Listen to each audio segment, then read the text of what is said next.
Hi, my name's Lance Cole. Excuse me.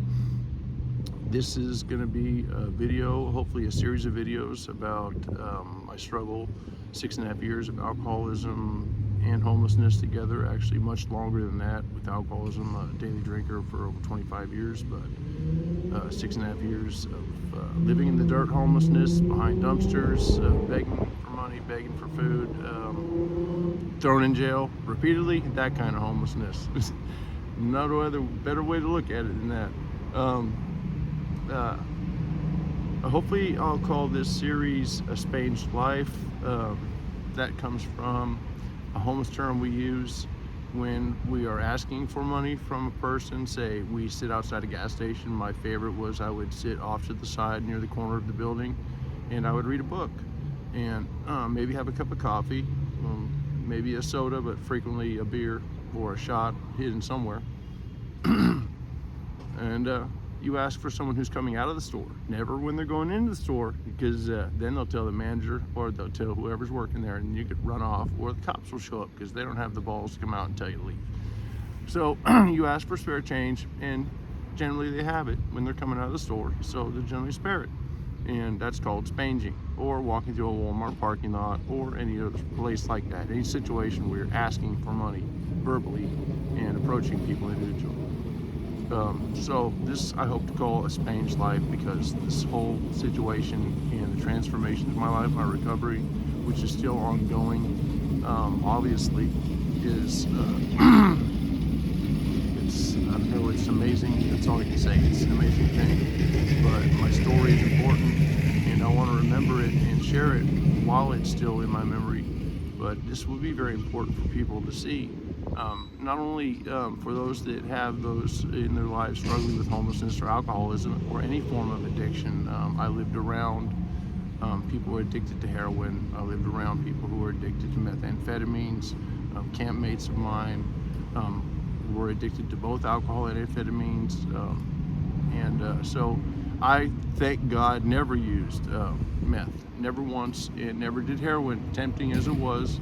Played with mushrooms, played with cocaine when I was younger, had some fun with acid.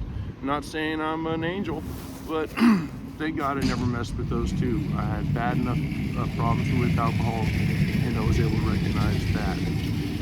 Okay, I do apologize for the noise, so maybe we should say something about my location choice today.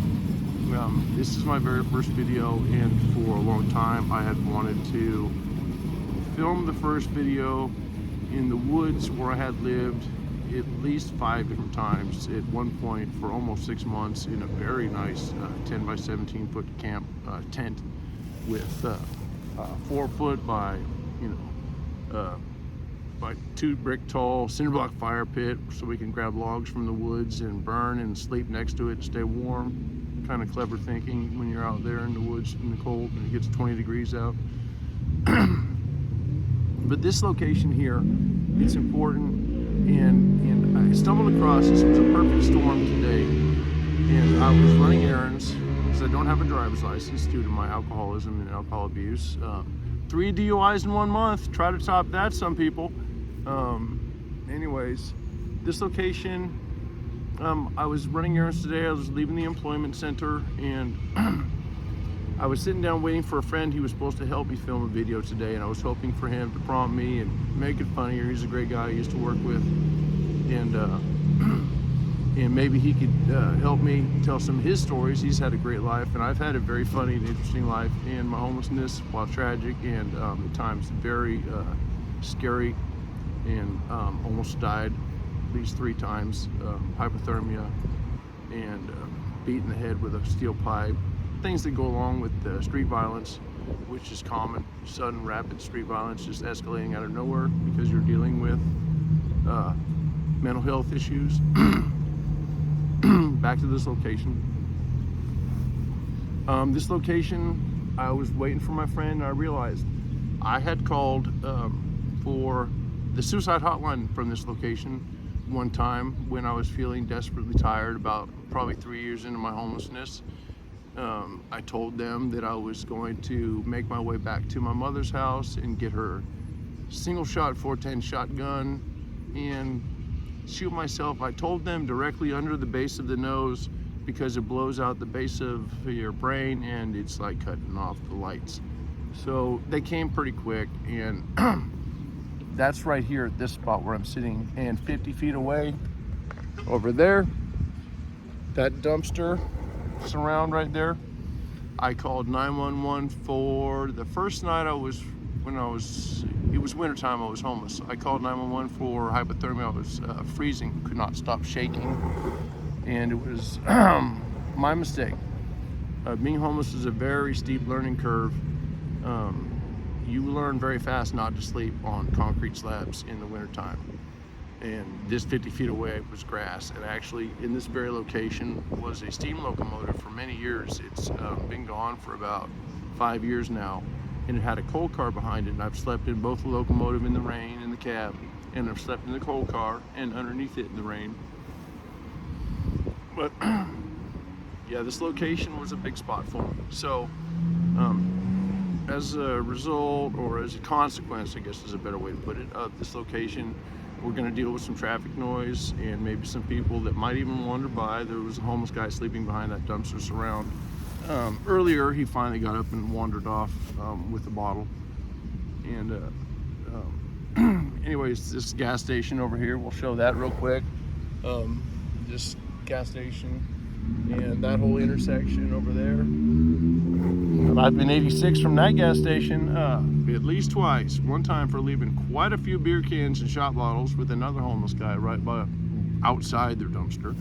And then another time for just being a nuisance outside and asking customers for money.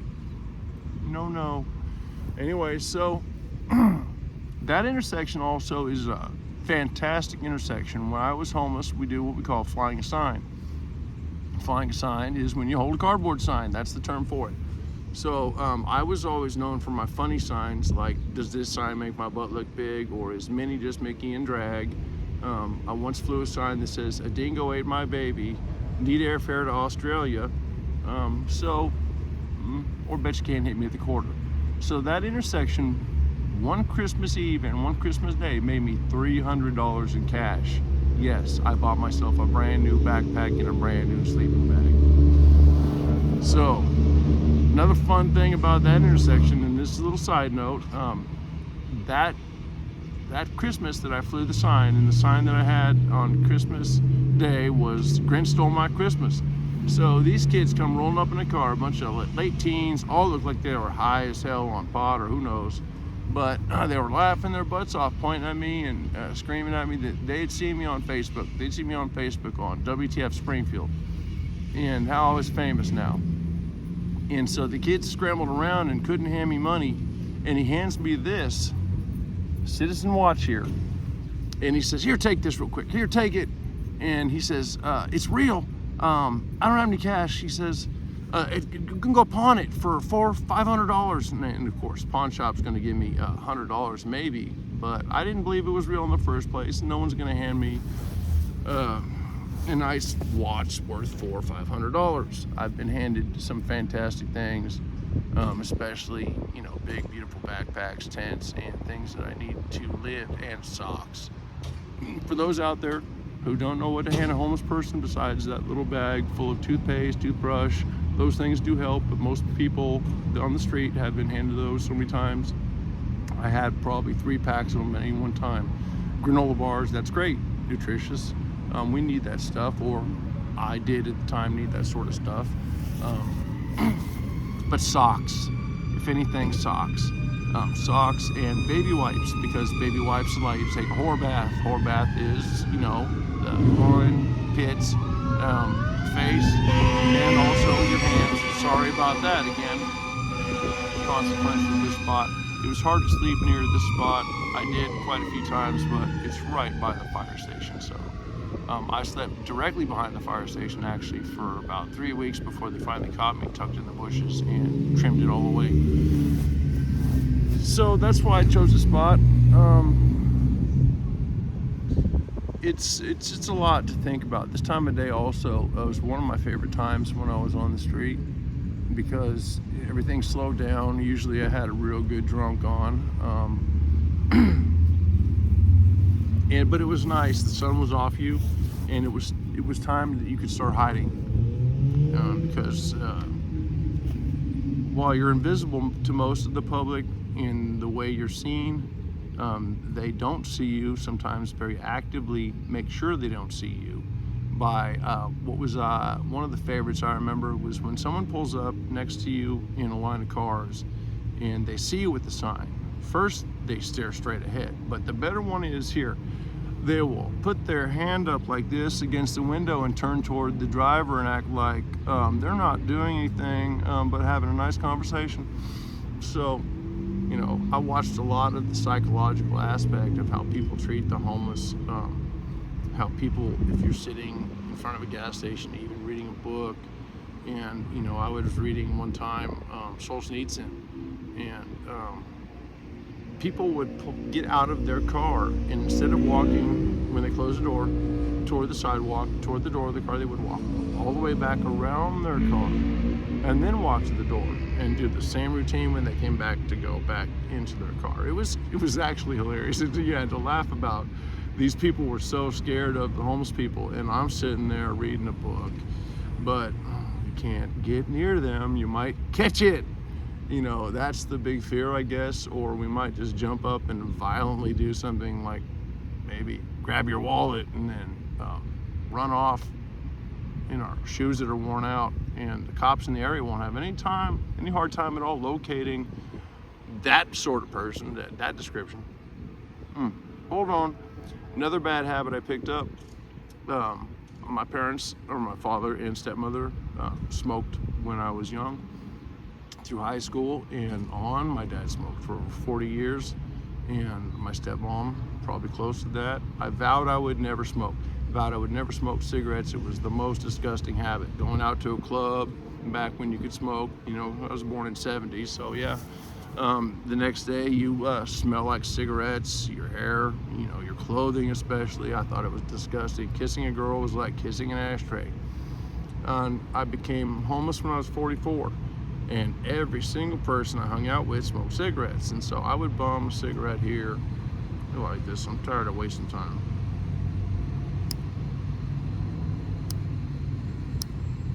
Come on.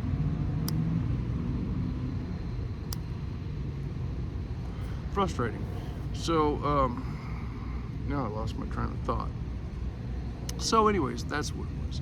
So I would smoke a cigarette, you know, bum one here, bum one there. And then finally someone gave me a whole pack and a lighter. Well, that was all she wrote.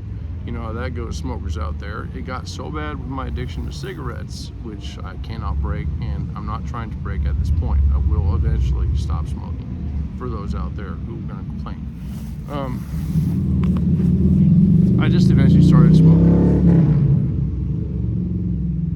Will quit, but I did get so addicted to cigarette smoking that when I was in the hospital or in jail or the psych ward or the burn unit, was there, almost lost my leg.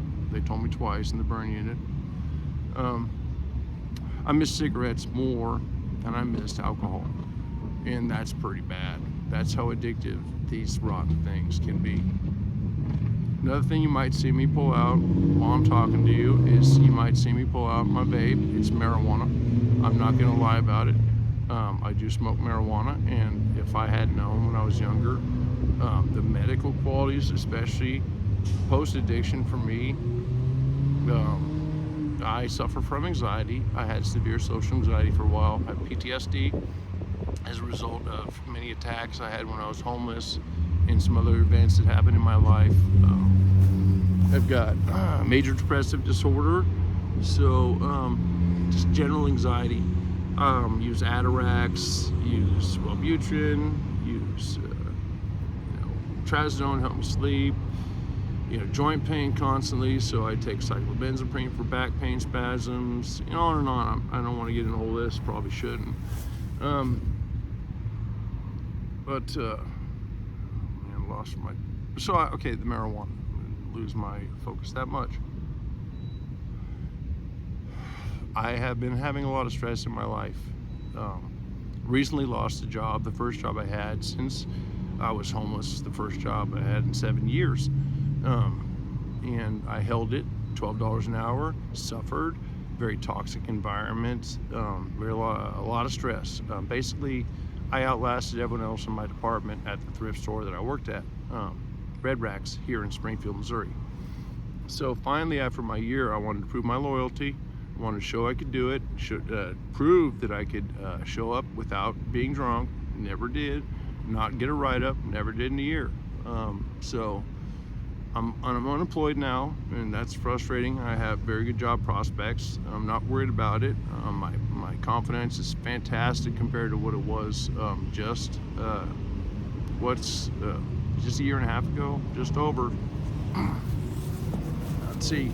I was homeless from the beginning of 2015 in the city of Springfield, Missouri, until late 2021, and I did spend about 4 months in Joplin, Missouri, homeless until I was extradited on a charge to Springfield in Greene County, and did about 2.5 months on that charge. Became the baker for the jail here in Greene County, and actually nickname in jail, this kind of sucks, try to pull this one off, the Muffin Man, because I was famous for making half cherry, half chocolate muffins, Fruit Loop muffins, all sorts of pineapple upside down cake muffins. I baked also all the patties, burgers, chicken patties, anything like that. I did some cooking for the COs, which is against the rules, but they trusted me enough. Anyways, that's a side note. So I was homeless in Joplin. Here go the lights. What time are we at? Oh wow, it's off timer. Homeless in Joplin, had a great time, met some hobo kids down there, Goku, Scuzz, Loose, and Rabbit. All they did was hop trains, which to me was a fascinating life, something I always wanted to try. Did get a tattoo. I can't see it, damn it. Oh yes, we'll do better than that. There's my one tattoo on my whole body that I got from, I think it was Goku.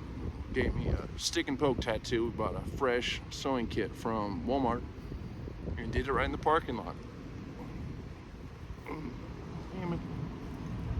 Yes. Okay, this is my very first time I've ever done anything like this. So when I do stupid shit like this, get my sleeve stuck up and then I fight it while I'm trying to talk to you. Hopefully that will end. Anyways, what I also want to learn, people out there to learn from this series, is there will be some funny stories. There will be some tragic stories. I've lost friends here on the street. One very good campmate I lost to a stroke, Vic. Man, I miss that man. He was a very, very intelligent, very kind man. Just bad circumstances and addiction.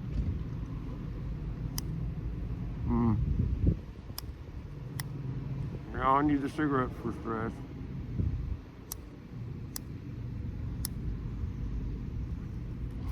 Of course. Anyways, so I've lost a couple other friends and known of deaths of friends. Caveman here in Springfield. He died of a heart attack in his sleep. My friend Vic died of stroke. A couple others died of violence. And one died in jail. Anyways, there's a lot of tragedy that's not seen by people, and I want people to learn a certain level of empathy, and that by being a halfway eloquent voice about the situation for homeless people and what they endure every day, and sometimes how a city's solution to homelessness is to try to hide it and to try to pass ordinances to make it harder and harder to survive in the city without providing any sort of viable shelter opportunity, forcing people out or putting them in jail, as this city tends to do. Small fact, no fines. I moved to Springfield, Missouri in about 2011, and I had no fines from the city. No problems with the city until 2015. I did get my DUIs, but then I got homeless and I became homeless and receive fines for trespassing over and over. Any court appearance is piled on fines too. So yeah, I actually got thrown in jail in Greene County for trespassing of all charges for 2 months. The guys in jail I was with couldn't believe it. I mean, who does trespassing for 2 months? The judge insisted. Oh, forget it. That's a whole nother story. And we're gonna have stories, believe me. Oh, so I got stories. Anyways, it's gonna be fun. It's gonna be, like I said, stories are gonna be tragic. There's gonna be stories of police abuse and homeless on homeless crime, and the struggle to break free of addiction. And you know, even if a man or woman, or I should have said a person, is on the street and they don't have an addiction, they don't have mental illness, they're in a very, very small class right there. Just to get the money to get into a place is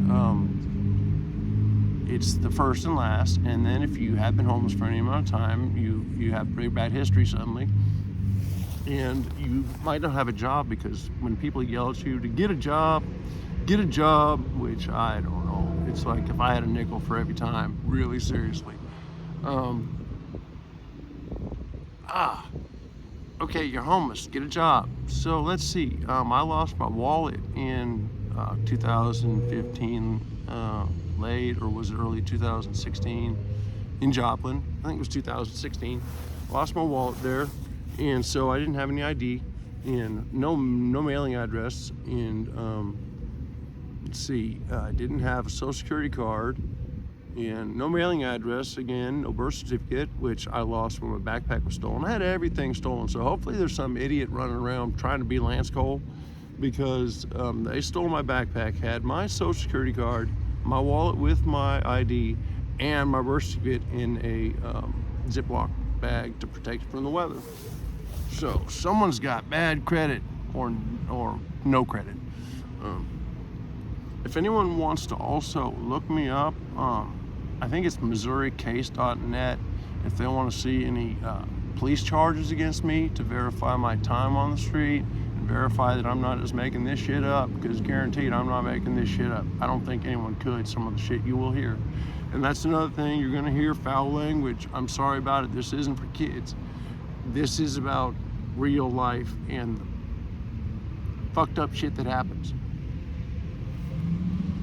You will also deal with me getting emotional, because it was a very tough,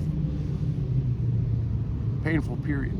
And I've been in the psych ward for suicidal ideations probably a dozen times. I'm not gonna lie about it. You know, when you're a homeless alcoholic, and when I say alcoholic, everyone wants to get in some form of competition with, oh, well, I was a bigger drinker than you. You know, I try to help. I reach out right now currently to some of the local homeless that live near me, give them backpacks, give them socks, give them baby wipes, give them flashlights, things like that.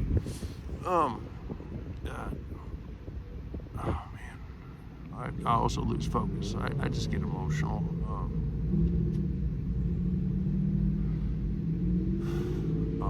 Enough about it. Let's go back on to focus. So again, I did smoke a little bit of herb, and if I lose focus, there's plenty to talk about. So please, I want people to learn some empathy, because it's one thing for someone to say, well, that person's not homeless, or they are homeless. Okay, so they acknowledge you're homeless, and you're suffering, and they give you $5, and that's great. That helps.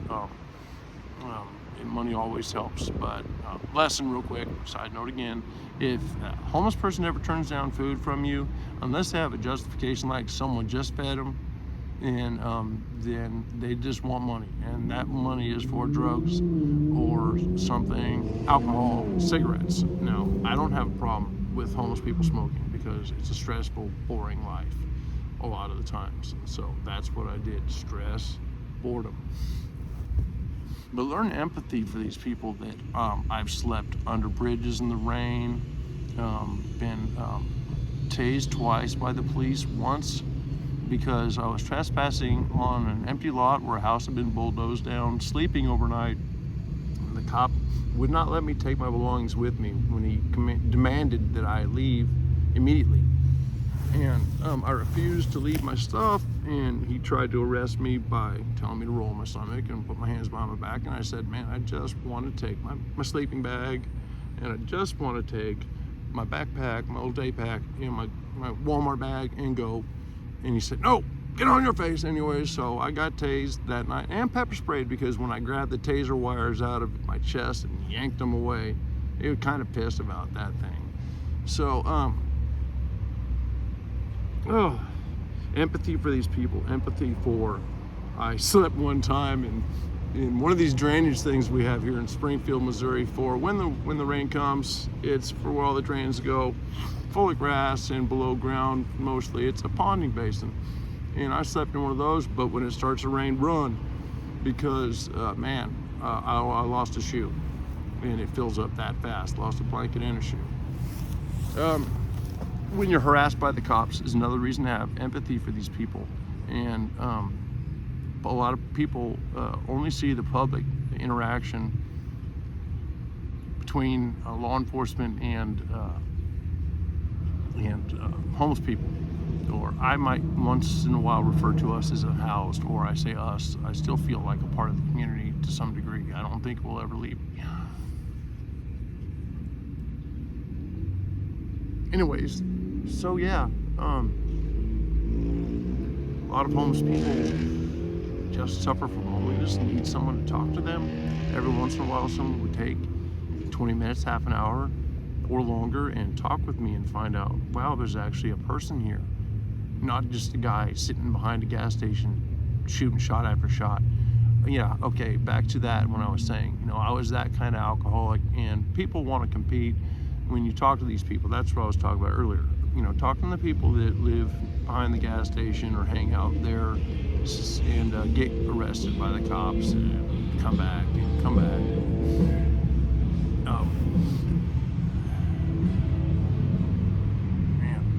I lost it again because I got distracted. There's another homeless guy walking over here.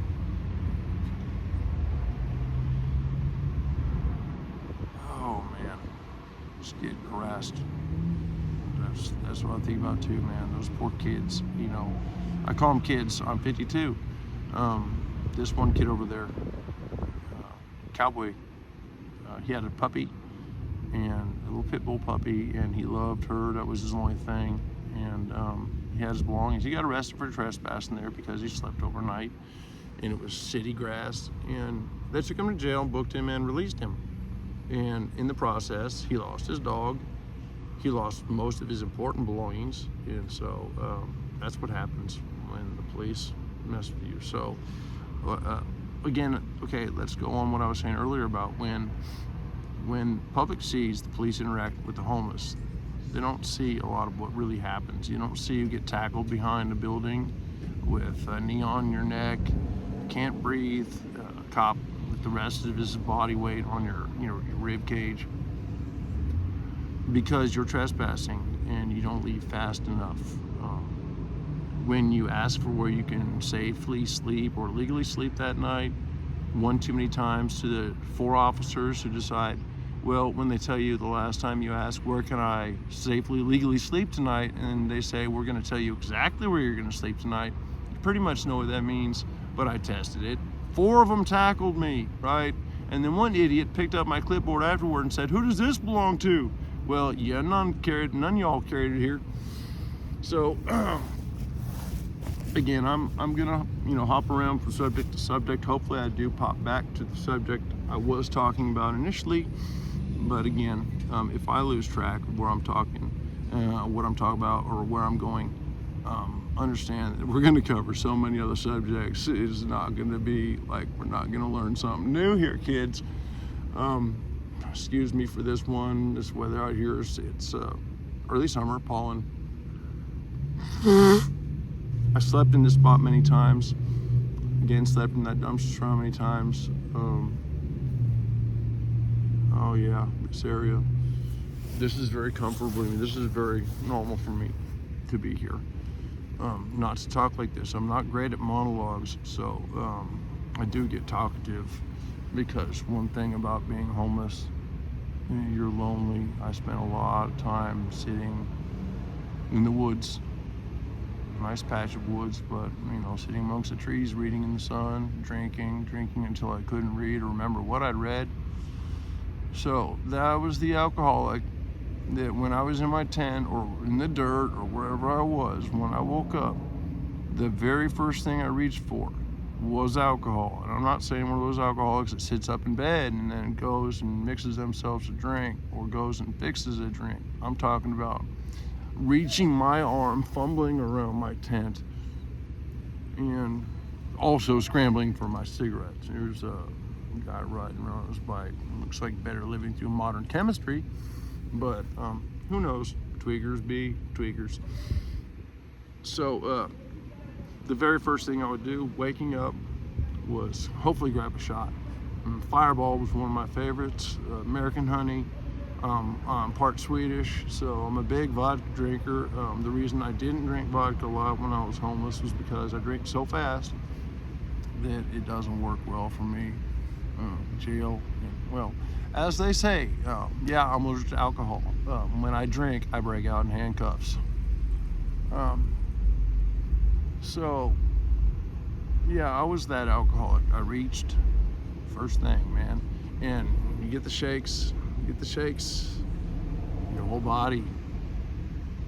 I'm shaking now a little bit just because I don't know, but that's the shakes, and the shakes come along with the nausea and the sweatiness, and comes along with every single nerve in your body feels like it's just dancing or something's going on with it, because your whole body, you can't sleep, you just want a drink.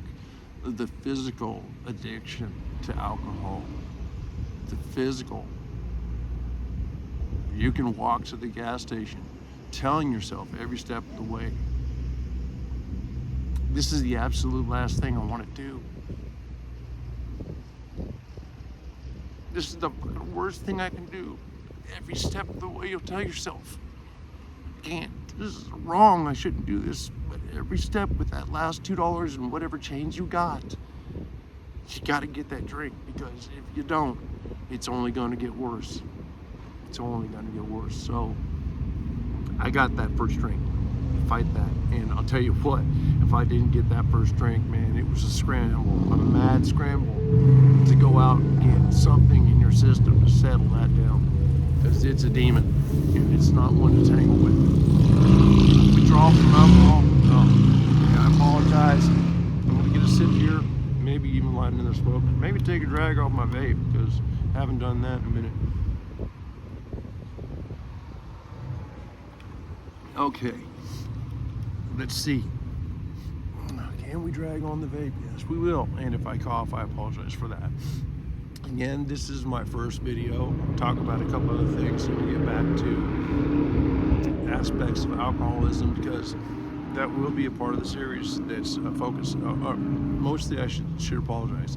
Addiction will be my main focus, and even though some of these stories, to some people, might reek of glorification for those in AA or in any form of structured or program where you go to group and you learn about aspects of recovery. And the glorification is the telling of stories, just the fun times. I don't use AA. Okay, that's another thing right here real quick. I never did. I attempted to. I never used the system as it was intended. I never followed the 12 steps. I was put off by meetings. Apologize, gonna have to wipe my nose again. Meetings with lots of glorification, which and many of my therapists I've talked to have heard this, made me want to drink. And I've talked to a lot of therapists, peer support specialists, that said they've heard a lot of that from people who've gone to AA meetings. Glorification stories. These will not necessarily, they're not glorification stories. I want to clarify that. These are going to be stories, and you're also going to hear a bunch of crazy stories about my life. These are going to be stories that give examples of what homeless people generally go through every day. Not the homeless people that we call rubber homeless, the people who live in vehicles, and then the couch surfing homeless. Not those homeless. I don't mean to diminish any level that they're homeless, and that's quite a struggle to live that way. But I was sleeping in the dirt, pissing my pants, shitting 6 feet away from me, and leaving the toilet paper right there. That at the end, I was that bad, and that much of an alcoholic, with that little self-respect, and that I think was the hardest hit I took. I'm sorry, I'm shivering. I lost about 40 pounds since I stopped drinking because of all the fattening calories, and I don't respond as well to chillier weather. And it's not even that cold tonight, but there's a breeze. Yeah, these stories are not glorification. This is what happened to me. This is the fucking reality. Yeah, waking up to some screaming kid that, you know, is a 20-something-year-old who's got probably schizoaffective disorder was my diagnosis, though I'm no psychiatrist nor psychologist. Talking to himself frequently and talking to people who weren't there. And he woke me up one night screaming.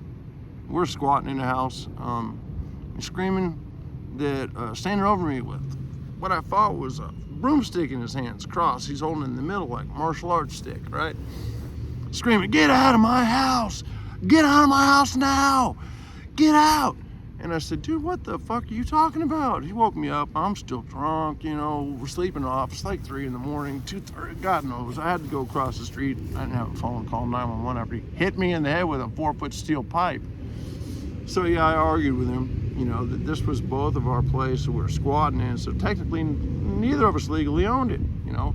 And I said, "I'm laying back down." Smack, hit me, bam, bam, right here, right here. And I wrested that pipe away from that motherfucker. As soon as I did, that scrawny bastard ran. Oh my God, did he? It was like he left dust like a damn roadrunner. Oh my God.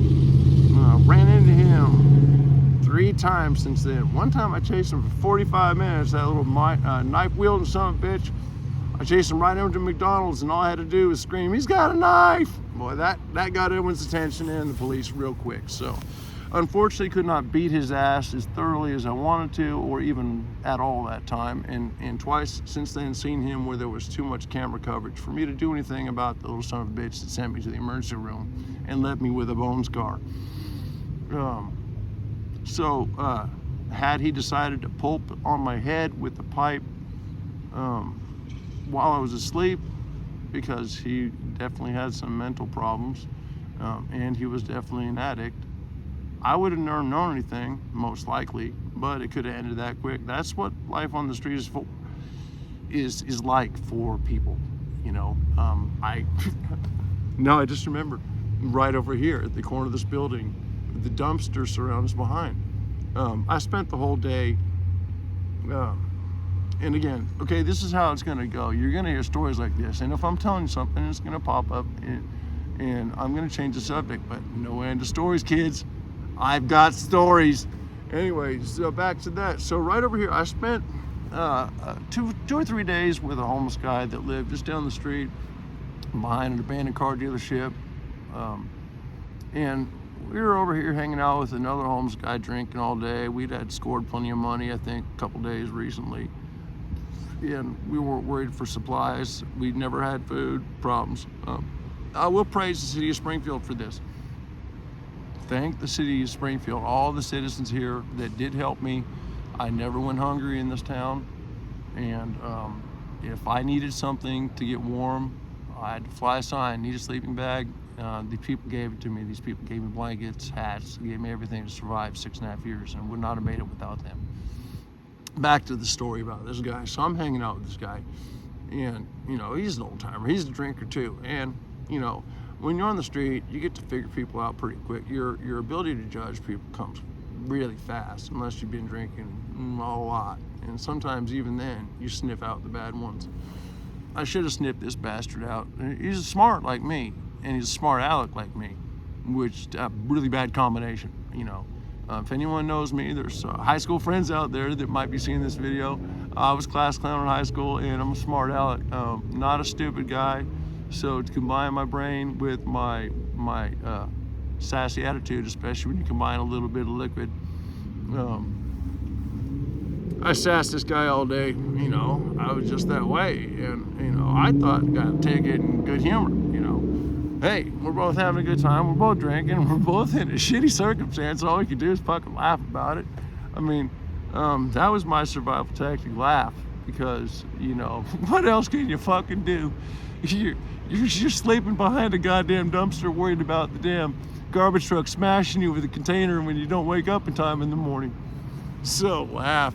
So this guy, at the end of the night, right over here, in view of the cameras of the gas station, in view of all the customers, finally says, "That's it, you son of a bitch," and starts wailing on the side of my head over here, just hitting me. And I'm pretty hard-headed son of a bitch, and it really takes a lot to get me kind of pissed off. And I realize this guy's ineffectual, and I laugh, and so he fucking kicks me over, jumps on top of me, and this son of a bitch wraps his hands around my neck. I'm not kidding. He's choking me, and for some reason, there's a U-Haul pickup truck sitting here. It's got like 3 kids in their early 20s leaning against it, and if we had somehow, me and this guy and one other homeless were negotiating a ride in the back of the pickup, the U-Haul box truck somewhere, and I can't even remember where. It's not important. So this guy's on top of me. These guys are watching. I've got a 7-inch fixed blade Gerber knife on my hip that this stupid son of a bitch didn't even fucking think about. I don't know if he just didn't pay attention. Well, again, so he's choking me. These guys are watching. I look over because, again, I've been choked in my life, and this guy wasn't gonna put the life out of me, not quite yet. Not especially while I could still grab that knife, and it wasn't time. I looked over, says these kids, "Are you gonna help me?" And these guys go, "No." And so I figured maybe I should just stab him. But nah, I think he got tired, and someone at the gas station kept yelling at him. The police were on their way. I don't ever remember seeing the police that night. I think we all scattered to the wind. And anyway, so that's another funny thing about this little building right here. This little spot, that son of a bitch. He ended up with some of my medication and some of my paperwork in his tent, fucker. Again, we're kind of R-rated here on this program, kids. You're gonna hear about dirt leg, which is, dirt legs for those that don't know. We'll get into that subject later. Just Google dirt legs and maybe even Springfield or just Missouri, probably the Midwest, wherever methamphetamine is. So, again, the whole country, I guess. Oh, sorry.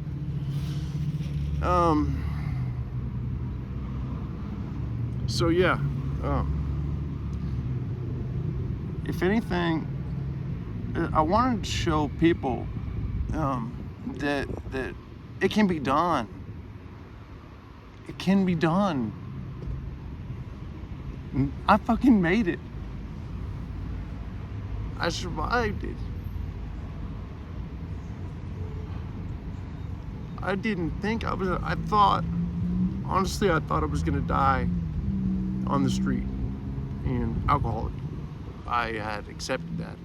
Aside from my 5 very detailed plans to kill myself, I accepted that I was just gonna die.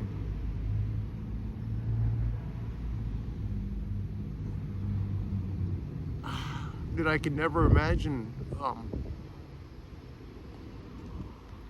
a life that didn't have alcohol in it, that didn't involve even the idea, well, maybe I can get sober for a little while and then I'll be able to have a drink. That stupid lie that all alcoholics like to tell themselves.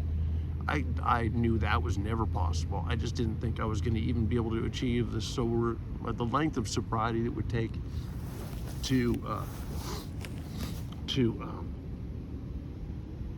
even be able to slip, to have a drink, you know, and then slip back into it, you know. I did relapse, or I should say lapse, when I was about a month and a half sober. You know, I could say my sobriety date is Halloween 2021. No. Yeah, 2021. Okay, yeah, that's my sobriety date. I picked Halloween because that's my birthday. Yes, I'm a Halloweenie. My aunt was born on Halloween. My aunt also died of alcoholism. It does say on her death certificate, cause of death, acute alcoholism. A wonderful woman, sweet, lovely lady, drank her whole life, drank herself to the grave. And my father did struggle with alcoholism, stopped when I was early in high school.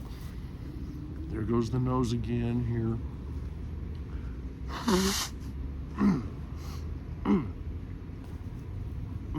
I just never thought I could make it. And that's a message to anyone out there. You know, my mom, I drove her up. I must have drove her crazy. I know I tested every nerve that she had because she didn't know what to do. She was at her end. She wanted to try to get me into a 30-day program, a very expensive one. I got into another state program and got kicked out because I had influenza B, but coincidentally it was right at the very beginning of when COVID hit. Anyways, it tests anyone's nerves. Any family members, they can't understand alcoholism. They can't understand the need, that over demanding need over everything to get your alcohol, the psychological, the situational. I still am in situations to this very day. This spot technically should be dangerous for me because I drank so many shots and so many damn beers here at this spot. Took so many pisses behind that dumpster around that corner. You know, been run off by the people that run this, or had a insurance business here. Run me off, you know, cops run you off. Cops are always running you off. $5,600 in fines from the city of Springfield. I was just telling that story earlier. Overall, in fines, in 6.5 years of homelessness in this city, $5,600 in fines. Now, how is a homeless person supposed to pay that? You know, can't get a job because we started going over that. Well, besides, you got no ID, you got no address, you got no place to take a shower every day.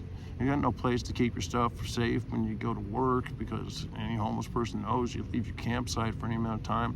Anything worth anything is gone. Phew, ghost. It's amazing, homeless on homeless crime. That's another subject that most people don't know about. Homeless on homeless crime is there. It's big. The theft, the stealing, the assaults, the violence, the women that basically are stuck in addiction that become, for lack of a better term, dope whores. You know, stay in a motel room with the guy, you know, just so she can get her dope. And we won't get into all the details of how that all goes down the road. A couple famous places in town for homeless people to go when they did have a little bit of money. The Dogwood is one. The Flagship is one I used quite a lot. You know, to get there if you had a great day flying a sign. Dope horse hanging all around. Dirt legs. Dirt legs. And that term comes back.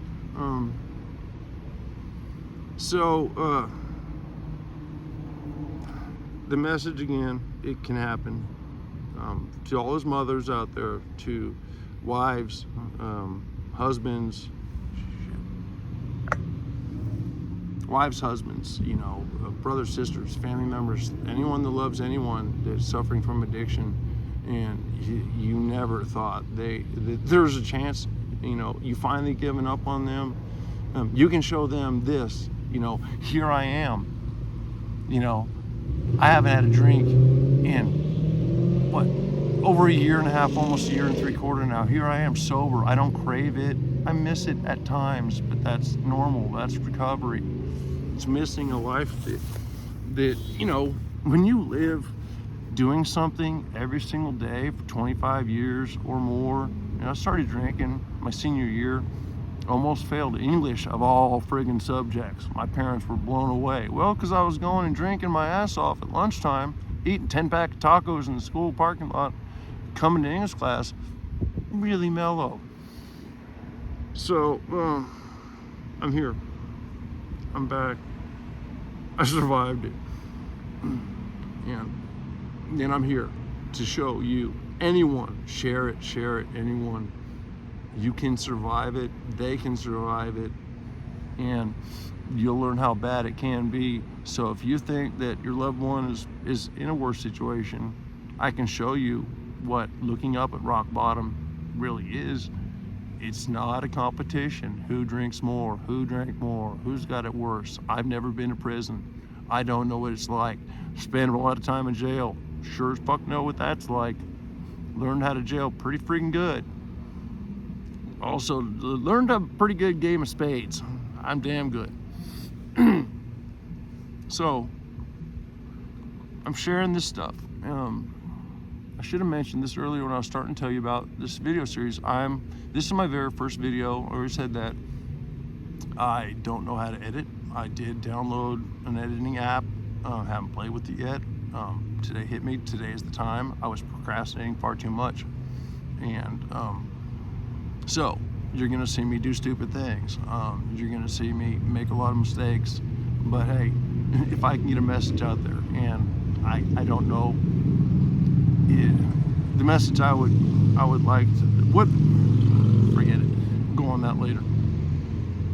I will make mistakes. I will screw up. Hopefully pick a better location for you that doesn't have traffic noise. I'll learn how to edit. I did kind of want to include, excuse me,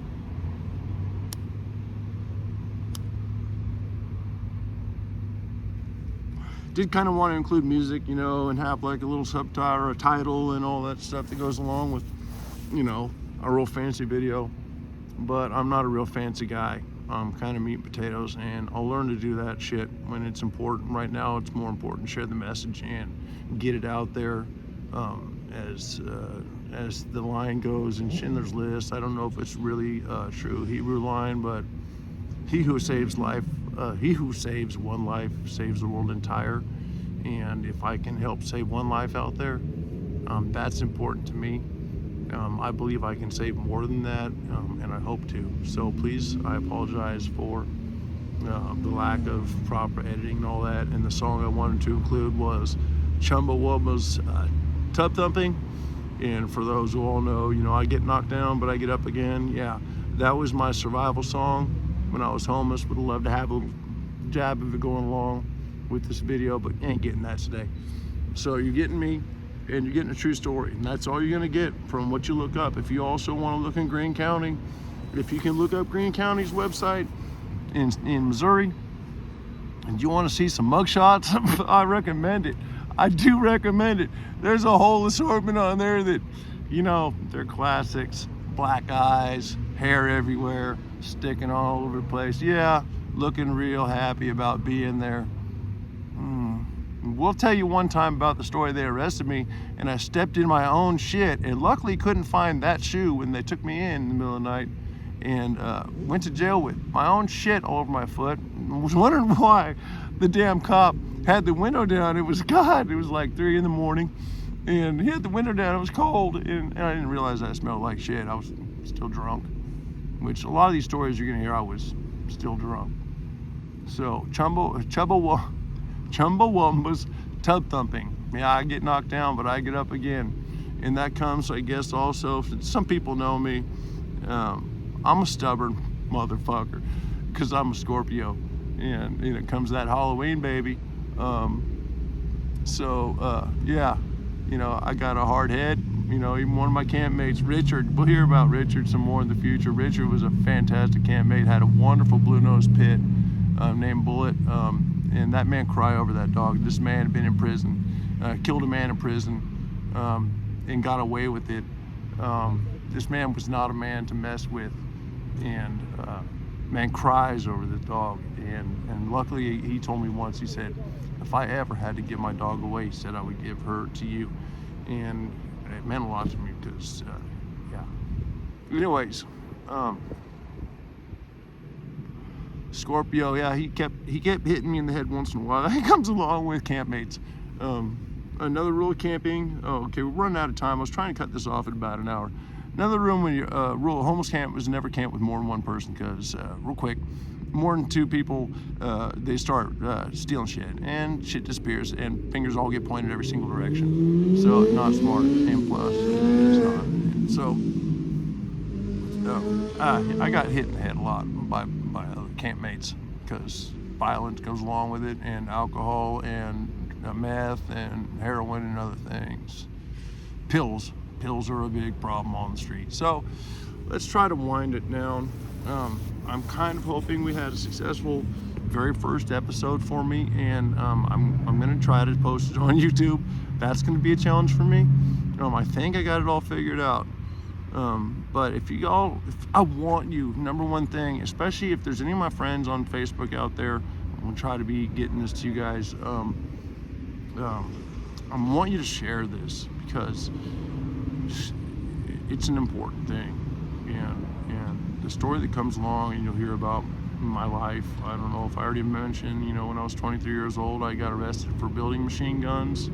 I'm talking select fire, accused of and arrested for, but never convicted of, 13 felonies.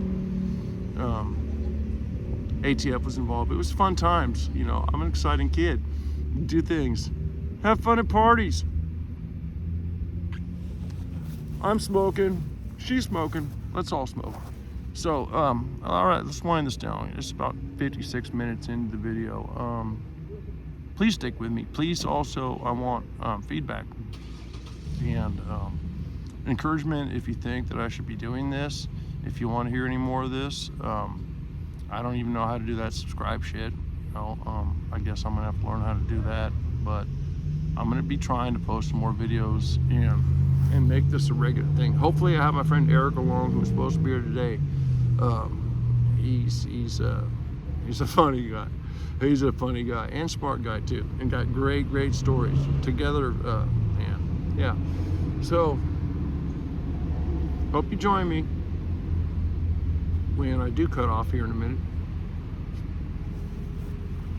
So just to let you know, okay, let's give you a little idea how we're gonna get R-rated here, and how my attitude can be. Maybe when I have a few drinks and I'm dealing with law enforcement, I always said to the cops, it's how you approach me. That it makes a huge impact when I was drinking and homeless, and how I reacted to them. And if you don't know if you're going to jail, but you think you might be, let's try this one. I did this, and I rehearsed it so that I wouldn't get it wrong, because I didn't want to sound stupid in front of the cop. But I made sure he had a ring on, and I'm back behind his car, and I said, you know what, let's try this to see if I could do it. Now, I had rehearsed it, did not even stumble once at the time. I said, you know what your wife's doing right now? And he says, what? Should have never asked what, because I wasn't gonna stop. I said, she's fucking a fireman, because a fireman works 24 hours on and 24 hours off. And I said, he's 24 hours on your wife right now, and that son of a bitch, oh, he didn't say a thing. Oh, not a goddamn thing. Oh, Lord, not today, Satan.